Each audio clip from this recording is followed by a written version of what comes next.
Oh, what a day! What a lovely day!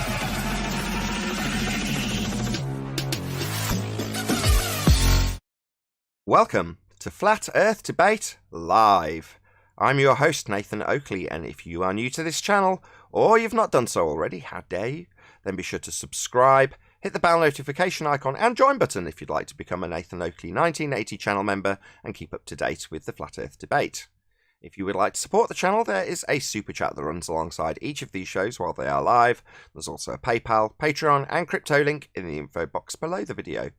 Most importantly, if you'd like to join the discussion, simply mute the page you are currently watching, then click the link in the info box below this video to join the panel and express your views on the nature of Earth. If you do join, please don't swear. If you do, you'll be ejected, and if you are, please don't try to rejoin the stream using sock accounts. You'll be warmly welcome back on the next stream. Please also share the show on social media. Sharing the show obviously increases the live audience, but this in turn increases the chances of a more diverse panel, so please share the show on Facebook and Twitter. One last time, if you're new to the channel or you've not done so already, then be sure to subscribe, hit the bell notification icon and join button to keep up to date with the Flat Earth Debate. Now we are joined by Neil, 10th Man, the Adam Meakin, Flatsoid, Brian, and a whole bunch of people in Discord, so welcome one and all. Happy Thursday. Yo, let's get it on. Goedemorgen. Afternoon, everyone. Afternoon. Morning. Good to have Hey, you. Adam. Good to have you. It's nice to be a Thursday spot, isn't it? Thursday spot, mate. So try not to miss it. Yeah, it's good, very good to have you here, Adam. It was absolutely comical last week because, before we get into housekeeping, we had Chocolate saying on the panel and you in the chat, and it was questioned about Diamond Rain, and you quoted, correct me if I'm wrong, Uranus and Neptune. Yeah. And I think Chocolate said, no, it's Jupiter and Saturn, He- or something like that. He was spitting out all sorts of pseudoscience crap trying to back his planet up, that his planet's rain diamonds. Oh, of course, and you had full-on scientific evidence of it, didn't you? I had the best picture, the diagram, so I won. In a wicked diagram. Anyway, so we had pseudoscience on pseudoscience reification nonsense based on what would you call a bullshit citation? Just a bullshit citation, I suppose. Yeah. NASA. Yeah, no, not who, but I think NASA may have been the source for both claims. Or, right. So They were chuckling in the background. It was pointed out by me in the show that it might be incorrect assertion by Adam. And Chocolate's backing it with citation there, and then obviously he's on the panel. But then Adam sends me a message and was like, no, here's my citation. Here's the contrary nonsense from their side also. It's like, oh, by the way, if you're watching this on the Globe side and you want to debunk any of this conversation that we're having about your rhetoric, you feel free. That's always welcomed. Hey, Arwin. Hello, good afternoon. Good afternoon. You made it in time for the beginning of housekeeping, which is epic. Oh, So, nice. Excellent. Any evidence of a physical geometric sphere edge horizon, formerly known as the curve of the Earth? Not from the first tee box. not from Nottingham. It will always be there in the math. The atoms. It's in the atoms. I didn't catch that either. Say again, Brian? Sorry, it's the accent, Nathan. Sorry. Datums. It's in datums. Oh, a datum. Right. Yes, The datum, presupposition. sorry. Yeah. Sorry. Yeah, you can always assume a zenith pointing to the centre of a presupposed spherical Earth if all else fails, right? Just beg the question. Just assume the Earth is spherical. Here's a datum. I reference it. It's spherical. I'm not bolt upright. I'm actually pointing at an angle towards the centre of a presupposed spherical Earth. Datums are very useful to beg the question. You're right, Brian. Yeah, So and you'll if- find the geometric measurements in there. I mean, calculations. Any I can evidence? get you the WGS84 or the NGS80. They'll tell you everything you need to know. Yeah, they're based on ellipsoids. Might as well go straight to it. Any evidence of the R value, Earth radius? Would you have to have it? Would you have to have a tangent for this radius? Now that's back to the geometric horizon again. Yeah, you need that. to Well, get no, R. Is there any other way to prove R besides presupposing that the that the horizon is the leading edge of a sphere. Is there any other way? Geodetics proof or game? No, proof Coriolis. Easy as that.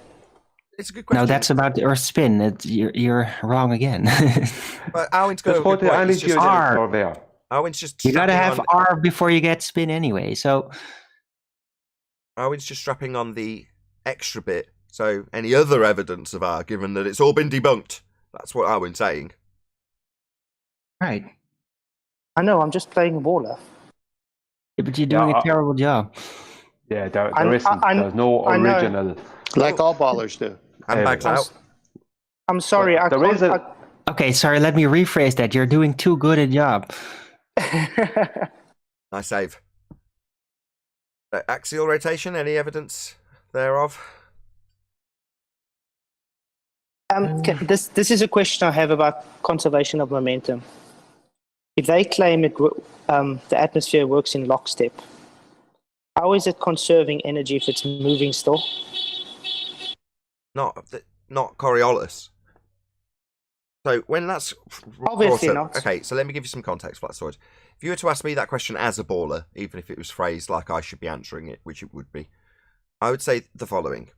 Anything that you're describing having momentum conserved would be its actual trajectory.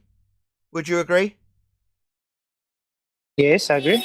Right, Coriolis effect is a not actual deflection. So what you're observing when detailing Coriolis effect is drift from you turning underneath it. So not the actual trajectory. So when you describe things retaining velocity or angular momentum or whatever the hell they're talking about with the projectile, that's its actual path. And Coriolis doesn't speak to that. It speaks to a not actual deflection because you're turning underneath it. No, I get that, but my point is, if you're driving in a car and you're driving fast and you stop, your car doesn't stop, it carries on. So obviously, if you're still moving, you're not conserving any momentum, you're still moving. It's the sudden stop that conserves. So what's stopping? That might be the case, but in terms of comparing that to Coriolis effect, if you're stopping because there's a lamppost in your path and a whole load of parked cars, and they're getting closer and closer and closer to you, those stationary parked cars and concrete into the ground lamppost, the effect of it looking like it's coming towards you really, really quickly as you stamp on the brakes, that would be akin to Coriolis deflection, i.e. the thing not actually moving, but looking like it's coming towards you real quick. Yeah, that's Coriolis, or comparable to Coriolis. So it's not the light pole that's going to hit me, it's me hitting the light pole. Yeah, the effect of, oh no, that light bulb's coming towards me at a really fast rate, bang. Now, was that caused by an actual path of the lamppost? No, it's the not actual deflection of you moving towards it. And likewise, Coriolis is the not actual deflection of you moving towards things as you spin underneath them. So the thing could be completely stationary or having a straight path bent because you turn underneath it.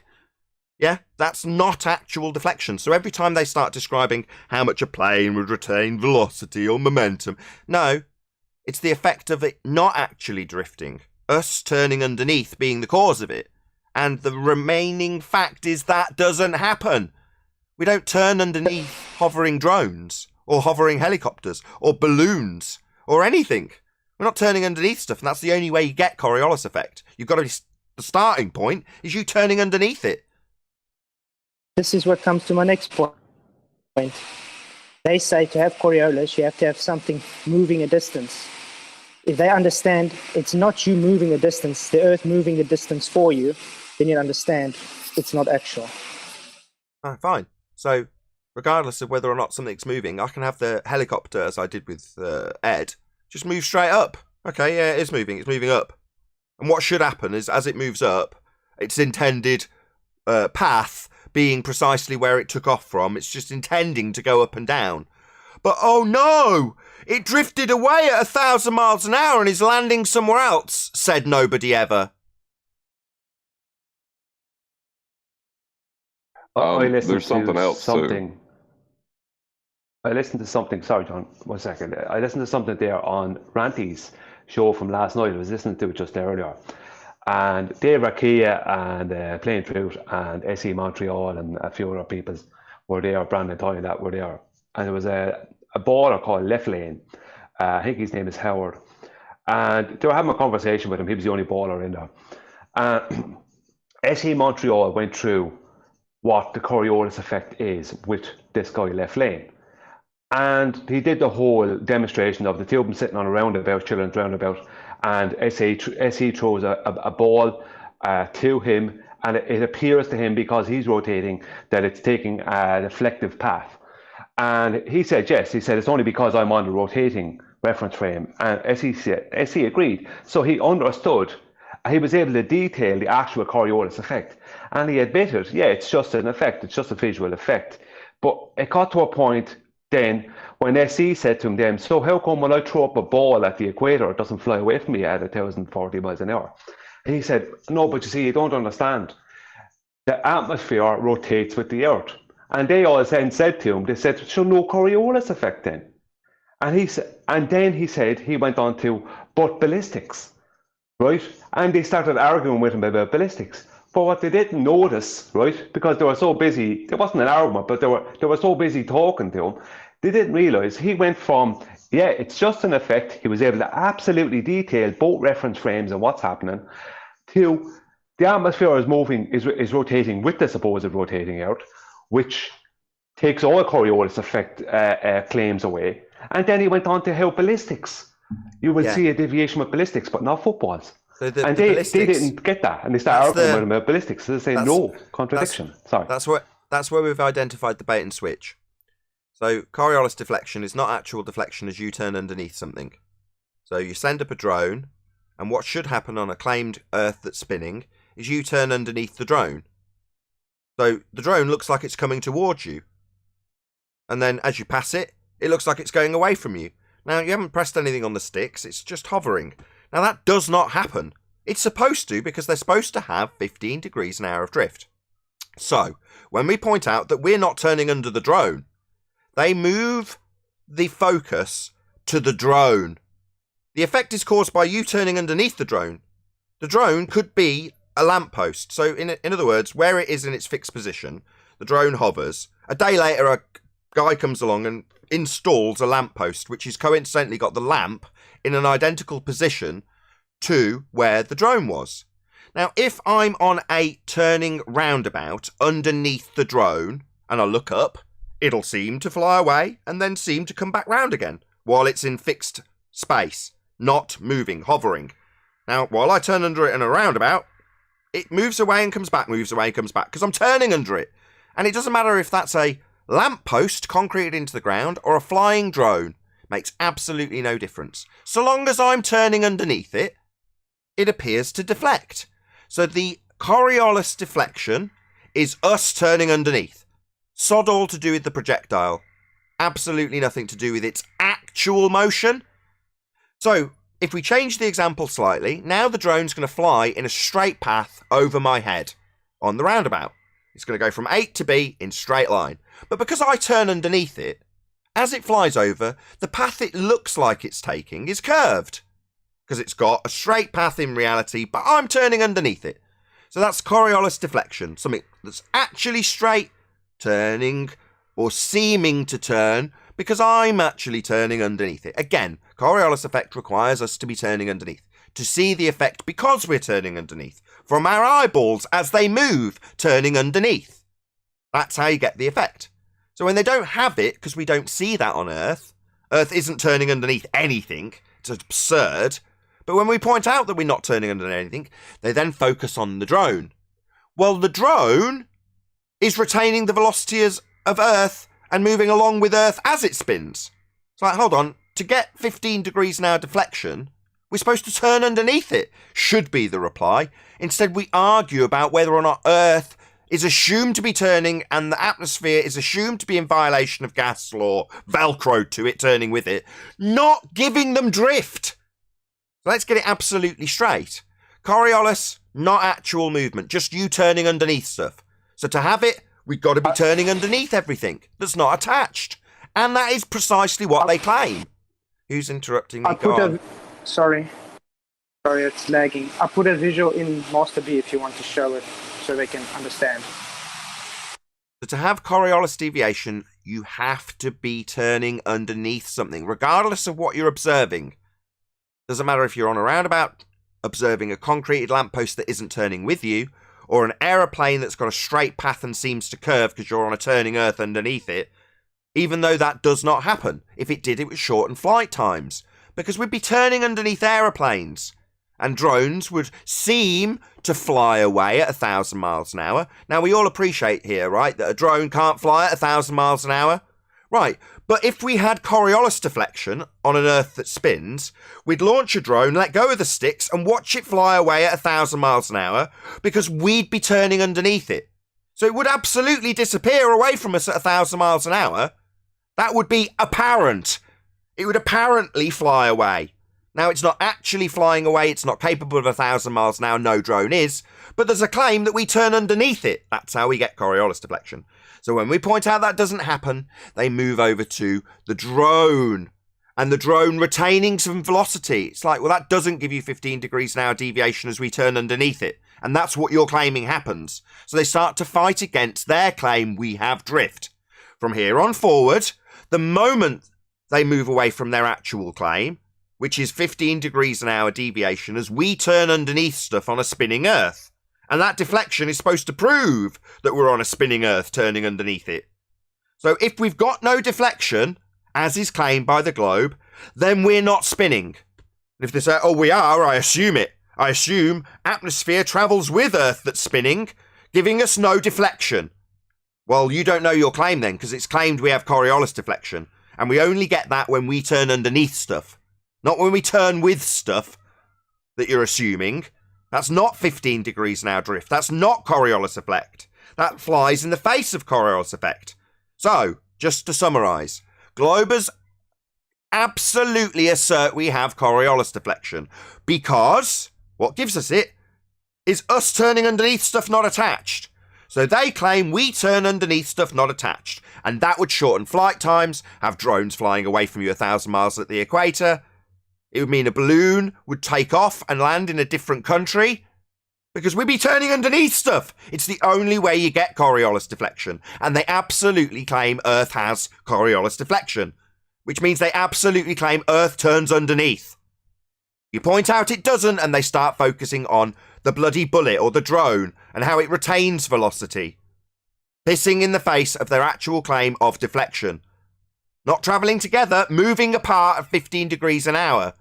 That's what they actually claim. So they get suckered into talking about an actual path of a bullet when the deflection is you turning underneath.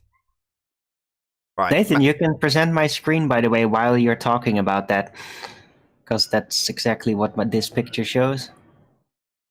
It was very interesting, that guy last night on Ranties. I was listening to it earlier, because if you spoke to him in a normal everyday world sense, he would come across as an absolutely honest guy, and he was able to totally detail absolutely what the Coriolis effect was, and even admit it was a visual effect. But then he switched to the atmosphere is rotating with the Earth, and then when he was told, but that means no Coriolis, he then switched to, but there is the deflection for ballistics. It's like, but there's no deflection for a ball. And they started arguing with him about ballistics. They just missed that part where he just contradicted himself. But he literally had to lie twice. Well, when I say lie, he had to contradict his own argument twice after just detailing what the thing was, just to keep his belief going.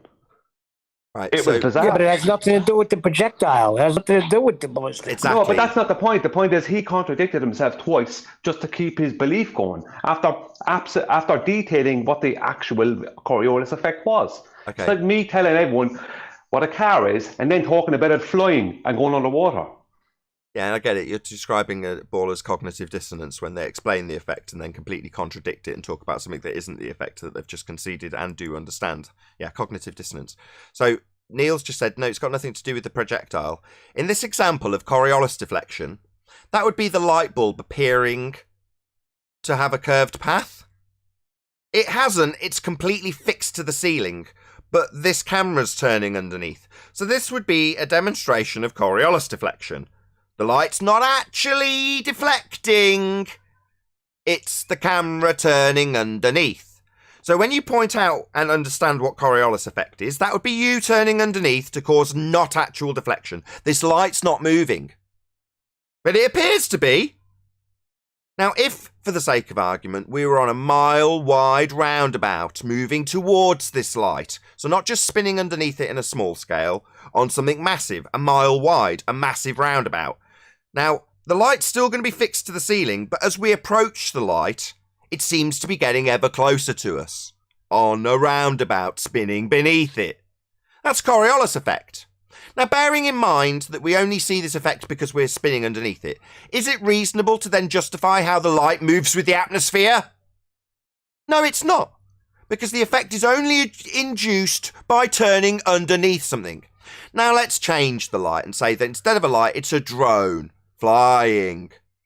Now, as you move towards it on a mile-wide roundabout, it doesn't matter that the drone is doing a little course in a circle. Let's say the course is only 3 meters wide, the circly course of that drone. So the drone's also moving round and round and round and round. It doesn't change the fact that on your mile-wide roundabout, you're moving towards the drone. And that's Coriolis drift.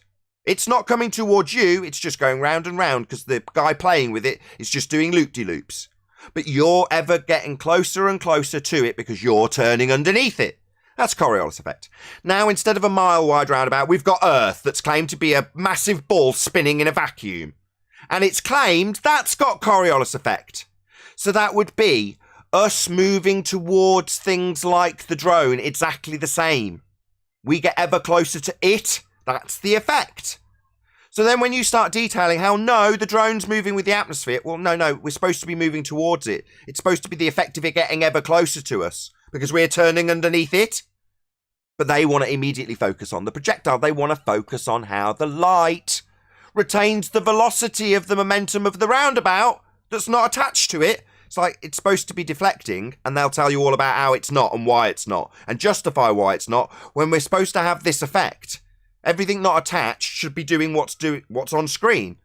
It should all be deflecting because we're moving underneath it. Now, obviously, we don't see that effect, so all they ever do is justify the motion of the projectile, because they don't have the motion of the Earth underneath.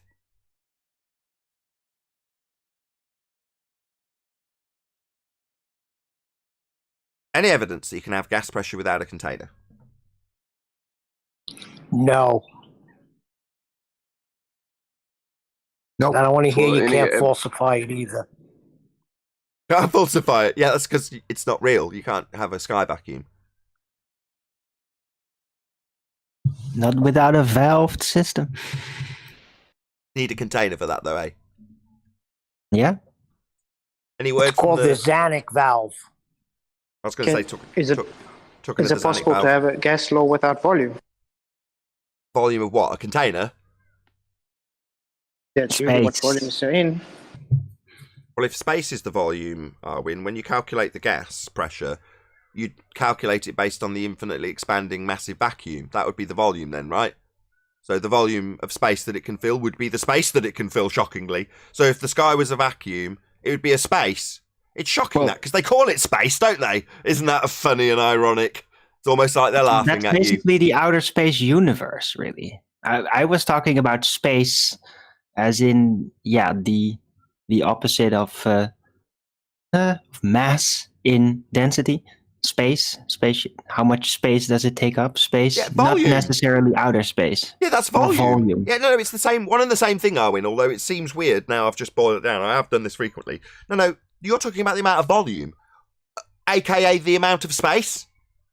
Yeah. It's funny that, because they call the sky vacuum space. Isn't that funny? Because it's an amount of volume that gas could be filling, but apparently isn't, in violation of natural law. But they still call it space.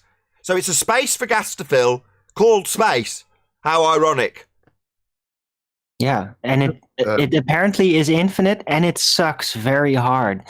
No, not infinite, Arwen. I just quickly did a quick check because, since the universe has been expanding for 13.8 billion years, the co-moving distance and radius is now about 46.6 billion light years.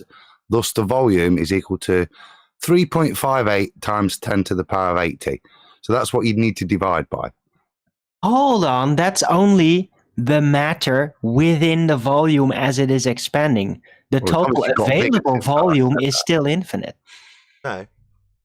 No. It might be expanding, but currently it's got a number on it, is what Adam's saying. And to put more of a final point on it, that would be the V. That would be the volume, right, Adam?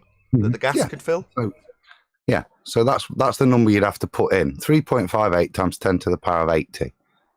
Right. But then you're only... sorry to break in like that, but then you're only basically assuming the volume that the universe has so far already taken up. Yeah. But it's still expanding. So that means that the technical available volume is not limited. Based on it's that number. Now technically a bit bigger than when I last stated it, yeah. Right. Because it's been expanding for 13.8 billion years, you see. Mm-hmm. Where'd you get that number? Is there any end in sight for that expansion? Or is it assumed that it's going to infinitely expand, which would basically assert that there is an infinite volume to expand into for it? Depends who you ask. If you ask Stephen Hawking, God bless his soul, he'll say that eventually there'll be a big crunch and the universe will start contracting. See, that's part of the magic trick. All those numbers. Well, if the galactic universe was looping, then eventually the expansion would cause a clash in on itself. Somebody kick him out. Yeah. What is this looping you speak of, Arwen? It's a spatial concept. It's like a wormhole within all things. Wormhole, isn't that another Stephen Hawking concept? Right. Well, a wormhole, it would be like a galactic concept from that storytelling tradition, but it's basically like a mechanical or a mathematical trick to do that in order to conceptualize what's going on. It's even been applied in movies and video games. It's very easy to do there, right? In the real world, not so much, but it is easy to conceptualize. And I think that, well, maybe there is something to it. Maybe there's something physical to this. No. Nothing at all. We're not talking about, by the way, the galactic universe anymore at this point. But because I've held on to this concept within the rectangular looping model, yeah, I'm not really shy to even rub that concept off into the galactic concept, which is complete nonsense, by the way. But it's not hard for me to conceptualize it within that framework. That the infinite universe is not infinite, but would be very big and then looping in on itself, causing the expansion eventually to clash in on itself. Okay, that was a very long-winded way of saying you've nicked bits from Stephen Hawking's nonsense, right? I don't know. Yeah, I was a very little kid back then. Couldn't even speak that well English. So... Did you just give the I speak no English defense? I can't believe I'm hearing. Hey, I'm Dutch, remember? I don't know what you're saying. I speak. And I was like 12 and 10 back then. So okay, that was. We're talking about the real Stephen Hawking, right? Not the puppet in the wheelchair with the different dental works. Oh, I don't know. That's because the real one died in the 90s. Real? Was that guy even real? The real one. There was a real Stephen Hawking, and I think he died in the 90s. And then they replaced him with the puppet It wasn't a puppet. Don't be silly. It was CGI. Wow. Atmospheric law. They got the advanced CGI from the aliens. We all know this. Let's just move on. Wait, but Nathan, I remember you took a ribbing from somebody about Stephen Hawking. How insensitive you are. Me? Yeah, I remember somebody on the show yelling at you how insensitive you could be. Why? Because it's disabled. It's got absolutely no bearing on anything. What? Yeah. Well, okay, for whatever. It's like if someone comes up with a theory and they're Mexican, and I criticize it, and suddenly, well, you can't criticize that. He's Mexican. Yeah, I can. It's like, what? It's got nothing to do with anything. His physical ability or otherwise. Ugh. Anyway, I will immediately move on to John, who's been waiting in the wings for ages. Anyway, go ahead, John. I'll just say good morning, Will. Point to the the Globers on the other side of this argument that the atmospheric law that they keep wanting to espouse has the letter R in it, which assumes gas has weight. So they would really need to demonstrate that gas has weight without using a container for that. It doesn't. It has pressure exerted on the walls of its container. It has all vectors. The gas isn't bonded, going down, go boom boom like bouncy balls poured into a fish tank, as I say, by idiots like Thunderfoot Clown. It has all vectors. Yeah, So you can't therefore, weigh gas it's without a not container. natural law. So therefore, it's not a natural law. Well, no, it doesn't have weight. It doesn't have a downward vector. This assertion of this universal downward vector is 105 years out of date. It's now an upward vector, just to let you know. Hold on. Now we're talking about a different gravity. Brian's just confused things. The whole gas go down, go boom boom, right? 105 years out of date.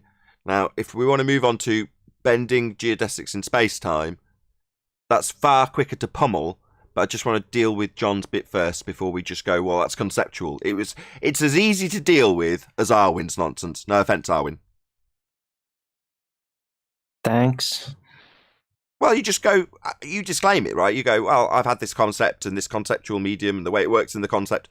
So it's conceptual then, not real. That's what you do with Einstein. It's bang, Einstein dead. It's really easy. Well, not necessarily. It's just that there's not really any proof for it. Spoken like a true baller. It's not that it's difficult to prove or anything. It's just there's no evidence for it. Exactly. Well, technically, it actually debunks itself. I won't go into it all right now, unless Nathan wants me to. But it's a bit of a story. But the whole lot debunks itself. Einstein debunks Einstein and debunks everything else. Well, if you don't present any proof for a claim, then technically it can't be debunked. No, it's just that you don't have any proof to back up your claim. Check it out. Arwin's saying that you don't need to make any efforts to debunk baseless assertions. That's what Arwin's just said.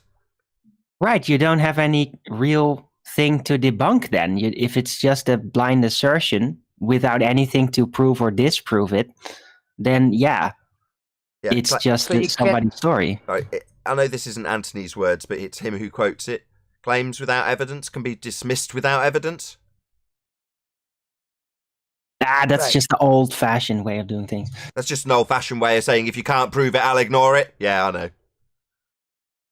If it's never believed to have been proven, then you can't debunk it. Because what's to debunk? If you're not showing anything that demonstrates your claim is true, what's to debunk? Unicorns are real.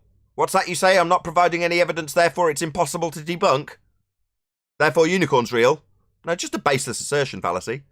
Oh, no, but not therefore unicorns are real. It's just pointing at, you can't debunk this. Because I haven't presented any evidence. No, you guys have missed it. It's Nathan, you debunk it for me. Nathan, you prove it for me. Too soon. It all started with astrology. If you want, I'll give you the full story. But if not, it'd be kind of long, so if not, I'll leave it up to Nathan. If we don't see evidence of unicorns, how would you expect to see the evidence of unicorns? You complete idiot! That's what I got.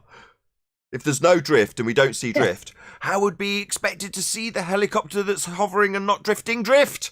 That's what I got asked by Ed a couple of days ago. It's not happening. How would we expect to see it? You tell me how we'd expect to see something that's not happening. Now, I got out of it, why would you bring up the helicopter deviating when it's obviously not?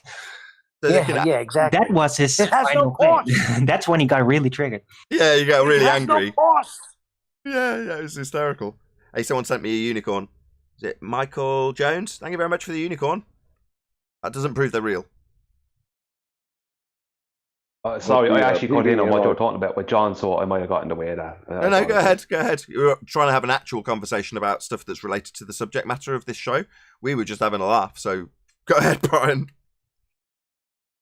Oh, no, well, I was going to do a presentation even on the show, well, not this show, on your show, but not today, like on this. How it all starts with astrology, because astrologers were the first to start taking observations of what the sun is supposedly doing in the sky throughout the year. So they had their observations taken from ground. Then Johannes Kepler comes along. He takes these observations that he got from astrology, who Tycho Brahe had them, and others before him were also astrologers, and he wants to amalgamate it with Copernicus's idea of heliocentrism. So heliocentrism. So instead of the sun going around us, heliocentrism has us going around the sun. After this time, gravity turned up, okay, as a force, okay, and then after that, they decided on the speed of light. And how they decided on the speed of light, the first thing they did was they calculated the speed we were going past the sun in the southern summer and the speed we were going past the sun in the northern summer, in their belief. And they saw there's two differentials of rate. So they got a medium between the two, and that is the speed of light. And that's how the speed of light started. It was a pre-assumption that Kepler's analemma was correct. Now, the problem with that is that the reason we're supposedly being pulled around the sun in an offset elliptical orbit at two different rates is due to mass attracting mass, which was added to Kepler's analemma a long time after Kepler died. But the problem with that is that's also the reason for us supposedly going around the sun at these two different rates is also the reason for the calculated speed of light, which was calculated as an average of 671 million miles an hour, right? Then Einstein comes along, gets rid of all that gravity as a force nonsense, takes the speed of light, okay, and comes up with his theory of general relativity, and E equals mc squared, right? Mc squared. E equals mc, c is the speed of light in his E equals mc squared. So what happens then is he got rid of all the mass attracting mass and then used a calculation that was based on mass attracting mass that was based on a pre-assumption. So the whole lot, Einstein debunks his own nonsense with his own nonsense, because his whole thing is based on the pre-assumption of a mass attracting mass calculation.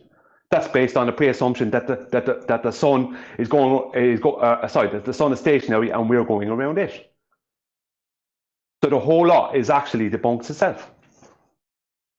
Do you understand? Yeah, he's working within conceptual mediums, divining conceptual mediums, and working on concepts that have got zero definition to begin with. Mass, right? It's all based on mass. Yeah, I mean, the very thing he supposedly done away with, which was mass attracting mass, is the very thing that gave them their supposed speed of light. So the speed of light that Einstein used is based on the sun being 93 million miles away, which was the last calculation they did. But that's based on a gravitational attraction between masses. And in Einstein's field equations, they only account for one mass at a time. So the very thing he'd done away with is it's total contradiction, because the very thing he'd done away with, which is mass attracting mass, is the very thing that gave them the supposed speed of light, based on all pre-assumptions. And the speed of light is the main part of his theory of general relativity, and his E equals mc squared. Without that calculation, he wouldn't have those two things. Right. He's still got it described within the mechanics anyway. They just call it gravitational accretion. Yeah, but you'd have to define gravitational accretion. It's just how they say that the planets were formed. But I'm saying that that's mass attracting mass in the truest sense of the word in their rhetoric. But you're saying they've taken the concept of mass attracting mass, which is old gravity, and replaced it with the new concepts based on the speed of light derived from mass. So you've got the whole conceptual mass in both, but one's added an extra medium, the fourth dimension, and you've got that describing the light.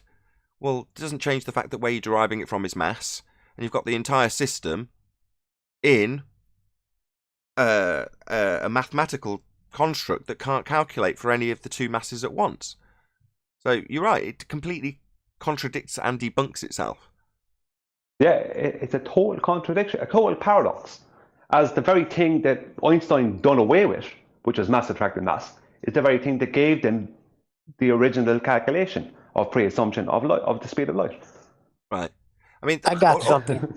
I was Can I read just something? before you do though, Brian. So Neil is all that's true, but as soon as you said calculations, we were into the conceptual, and to be honest, you're offering the audience a better understanding, and it's interesting to talk about. But I'm just from a debating standpoint, we're completely describing all of these details within the conceptual medium of space-time. Conceptual. Absolutely. Don't disagree with that for a moment. Yeah, the uneven distribution of mass, bending of space-time, that's all conceptual. It's the end. That's why it's so much. That's why we spent so many years, literally, explaining to ballers that their rhetoric isn't the 105-year out-of-date mass attracting mass. It's the new hotness, right, Chocolate? It's the bending of conceptual mediums.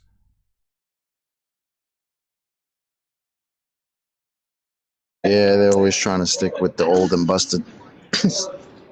Unfortunate for them. And as is so true with real cars, although the analogy is based on like an old Ford versus a brand new Merc, although it wouldn't be a new Merc anymore, but that was going to be my point. The new hotness is actually far more flimsy and plasticky and easy to break than what was considered the old and busted, which was actually a tank. Yeah? Well, the old and busted should be relinquished. It's 105 years. Come on, guys. And, we want to get to pummeling the conceptual medium because it takes 10 seconds. So, yeah, parrot the right pseudoscience. Parrot Einstein. As much as we can go into endless detail about that concept, like Arwin can go into endless detail about looping space. Just conceptual, though. Just so we're all clear. Well, it's not been disproven just thankfully, their friend Veritasium came out to help them out. Apparently, their own side needs to help them out on this because they haven't caught up yet. So, but haven't everybody come out something... and said? Hasn't everybody come out and said gravity is just an illusion? It's not a force. It's just a concept. Yeah, that's what we say too. Hang on, there's something being missed here. Sorry, Nathan. I'll talk after you, Nathan. I'll talk after Nathan. Just that that's what we say too. It's an illusion. It's not really a force. It's not a force. Blah, blah, blah, blah, blah. Yeah, we say that too. If Veritasium are telling them all about how the conceptual mediums work and how geodesics in space-time are being bent, then that's wonderful. Get your handle around it and understand it so you can come here and we can say, yeah, it's just a concept. Show me space-time and watch you crumble. So, yeah, get your head around 105-year new hotness. It's been around a while. All right. By the way, Nathan, since you brought me up and put me in the same equation as Einstein in this example, yeah, I have actually presented, at least a method to falsify whether there is a looping nature to the realm at all or not, which is more than Einstein can give, basically. He's just drawing you into the conceptual medium, never getting you out again. I don't do that. I actually devised a way to falsify whether there is a looping nature to the realm. Falsify? I want to read something because this makes no sense to me. Can I read something real quick? Owen saying he's got a greater justification than Einstein in hijacking some of these magic words he's just used. Falsify, you say? Wow, that sounds very scientific. Whatever do you mean, Owen? Empirics in the real world. Oh, excellent. So what would be the phenomena we would observe? I'm not talking science. I know you're not, Arwin, and that's really the point here, isn't it? I'm Given talking that about cosmogony, like design traits to the realm. That's what I'm talking about. Yeah. And it can be physically falsified in this world, whether there is something to it or not, by figuring out what the apparent equator line is based on the celestial bodies, how it interconnects, and the exact geometry of it. Well, if it will turn out to be a straight line or a knot exact circle geometrically, yeah, then there is the first hint that there is a looping nature to space within this realm, because it's not all Euclidean after all in that case. Yeah, hold on. What gave Yeah, you... but I just debunked all that. What gave you... Sorry, Nathan. What gives anybody the idea that the equator is circular to begin with? It's not a real place. It's been derived. And what's it been derived from again, Arwin? I forget. Through the celestial bodies. All right. So let's debunk the assumption that we've got a spherical path that's been derived from the movement of the sun to decide whether or not the sun is taking a spherical path or a straight one. It seems like there's a bit of a problem there. No, because that's not true, because it's actually about measuring this relation of the sun on the Earth. So mapping it out. What is the actual path? It is geometrically an apparent circle, or is it a geometric apparent straight line? You're talking about the not actual line of the equator again? No, derived from the sun. Derived from the sun. So let's just go straight to that source there. Let's go straight to the source. Forget about the derivation of this line that doesn't exist. So this body that's in the sky, Arwin, that's tangible too, right? We know all about what it is and where it is, right? No, we just have the angular relations, and I'd like to use those angular relations and their consistency to derive a geometry of the Earth's surface. Yeah, they did it. They got a circle from it. It's called the equator. Is it a circle? I don't know if it is a circle. Yeah, it is. You're just stating that it's a circle. No. We see it on maps basically put down as a circle. But is it in actual geometrical reality in Euclidean space? We're going around in circles, a bit like the sun.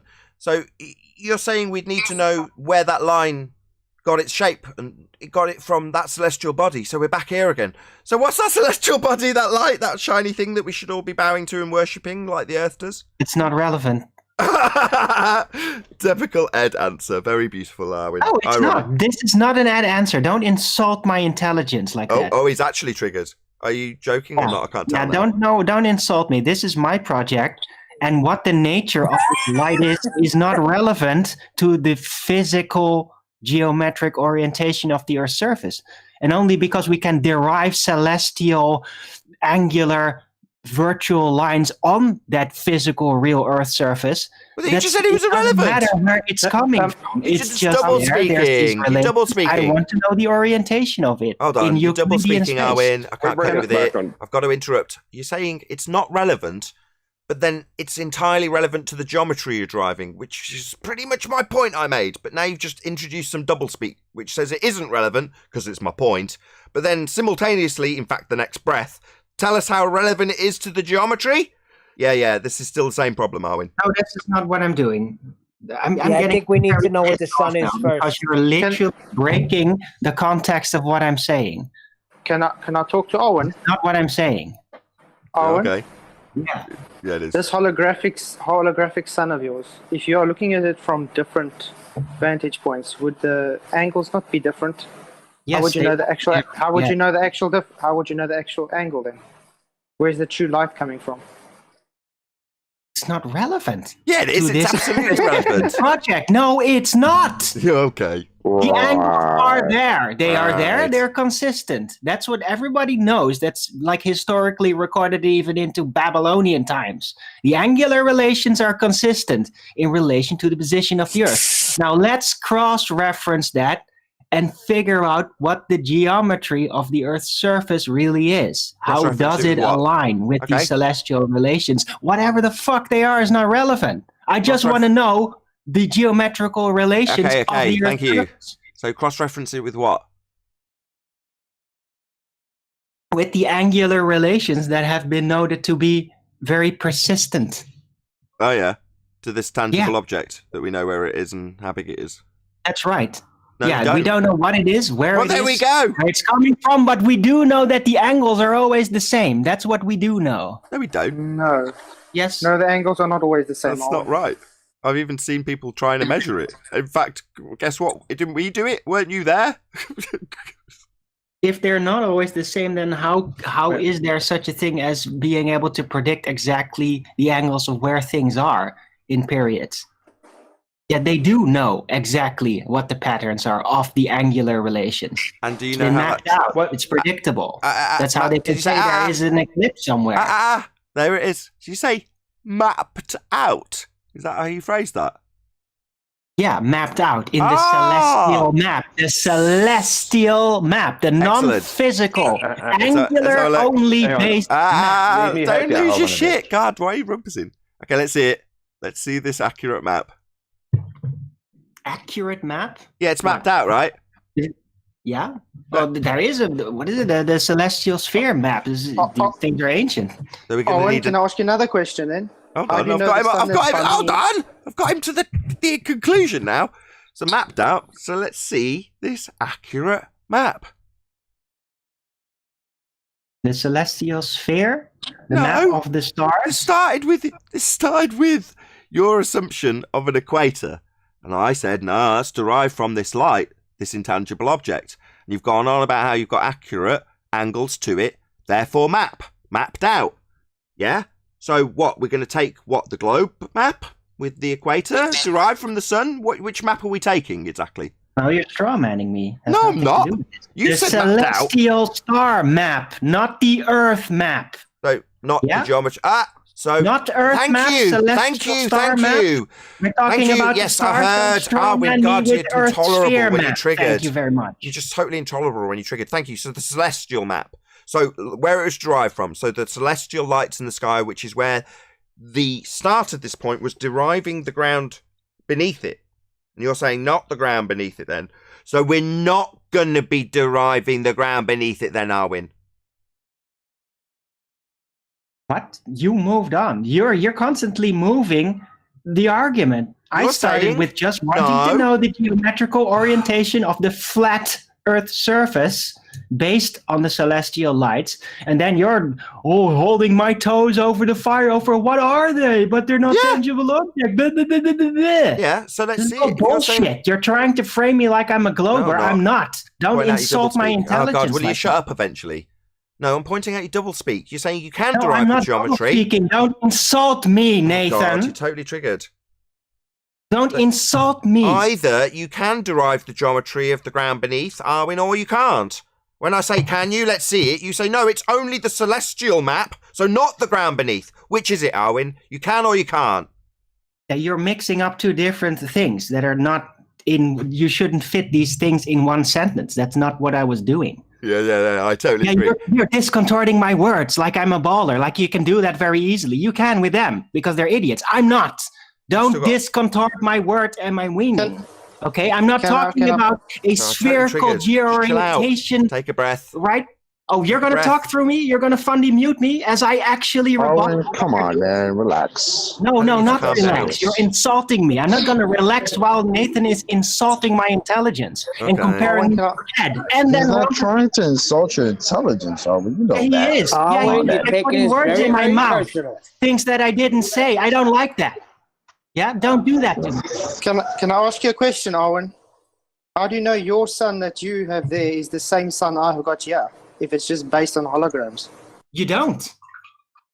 So then how do you base angles on it? So you're going to get a derivative of the ground beneath it then? That's the point. Has no relevance. Yeah, but then you can't derive the ground beneath it, which is the whole point of this conversation then. If it's got no relevance, how are you going to derive anything for the ground beneath it? You can't. Because the sites are consistent. The sites are consistent. They don't change in the same spot. Like, oh, look, suddenly the star rotation, the points where the virtual axis is completely different now. No, that never happens. Okay. So there is a consistency between the Earth's surface and the celestial... 5 more times, maybe. Say it's consistent 16 more times, maybe. Okay, so you can then, given that these accurate and consistent angles can be derived, so you can derive the ground beneath it then. Like an equator. Oh, you can derive the orientation of one flat mass on the Earth, one piece, and compare it to the other. And then, using the celestial relations to try and figure out what is the Earth-Surf connection. Map it out in Euclidean space. I think I understand what he's saying. Can I add understand what he's saying, I just don't agree. But there we go. The point was gas pressure without a container. I don't know how we got on this. I brought up looping outer space universe. That's why. And apparently that was a big no-no. So Nathan. No, that was actually my fault. What actually happened was I compared Arwin's use of his model to Baller's use of their model, and then he got very angry and was like, "Don't compare me to idiot Ballers." And I haven't questioned his intelligence ever in this debate. Yeah, I get very pissed off when you do that. I'm not questioning your intelligence at all. But there we go. You're just taking it personally. Now I am. I'm saying you're taking it personally. I agree with that. I'm not deriving a can I add something to sphere or a physical geometrical shape of the entirety of the Earth. I'm only trying to orientate the Earth's surface in relation to the rest of the Earth's surface using the celestial angular consistency as a guide. That's complete doublespeak. I'm not trying to derive it. I'm only trying to derive it. Oh, that's not what I'm saying. That's what you just said. Listen back to your sentence. A shape Listen of back the to what you Earth. just I'm said. only talking Can I about say something on the matter, Arwen? The surface relations. Yeah, the surface relations. That would be the ground beneath. You're saying I can't derive the ground beneath, but I'm going to use it to derive the ground beneath. You're double speaking, Arwen. No. Anyway, let's move on. And we've held your toes to the fire enough. I'm just saying not spherical geometry, not the entire shape of the Earth, only the surface orientation. So maybe it isn't geometry. Maybe geometry is the wrong word for it. Surface I don't know orientation. what to call it anymore. Yeah. Using the word surface orientation isn't going to change the fact that surface orientation basically means the layout of the ground beneath, right? Calling it surface orientation doesn't make it any less obvious that you're saying the ground and what it's laid out as. And you're also saying you can't do that with it in the same breath. Well, there would be another element to it, besides deriving or orientating with the celestial. And I'm not going to be very detailed in saying it perfectly correctly, so don't grill me about this, please. But when you're doing that, it's also very important to basically put a physical ruler from one spot to another to actually get the literal spatial orientation between. Please drop it, but you're going to go on for the next 4 minutes to get the last word in. I was willing to drop it, and then you were like, no, I'm just saying you can derive the surface orientation. It's like, yeah, that's deriving the layout, but you wanted to use different wording to get the last word in to make it seem like something that you're contradicting yourself on and saying you can't do it. Done yet. You still got to put the rulers in there, the physical rulers, to compare the locations. See, not just only deriving none of it is from going to work, though, Arwen, and I tell you why. Because everything is always refracted. The sun is in a refracted I'm just going to have to do a hangout about this because I can't do any of that. Don't rumpus everyone, Arwen. Anyway, Brian's trying to speak to you. Hello. Go ahead, Brian. Thanks, Nathan. I was just trying to say that the sun is in a refracted position. So everything else has to be in a refracted position. You can never figure out where anything is. So your angle to it is your angle to a refracted sun. Arwen left. So I understand what he's talking about, but you'll never get an accurate map with that because of refraction. Even if that worked, because of refraction, it won't. You understand what I mean? Well, in the globe model, it's refracted, but we'll maybe come to that in the after show. So with that, I'm going to say, first and foremost, a huge, massive, enormous thank you to both Discord and G+ panels for making today's live show possible. If you are watching this on either Nathan Oakley 1980 or Nathan Oakley premiering streams, then stay tuned, as there will be an after show to follow. Unfortunately, if you are watching this live, this is where we bid you farewell. A huge, massive, enormous thank you to all of you shared, smashed the super chat, commented, and all that good stuff. Be sure to check out nathanoakley.com and the Flat Earth Debate Forum to keep up to date with the community debate. Once again, stay tuned if you're watching on either premiering stream. I've been Nathan Oakley, and I'll see you all in the next video.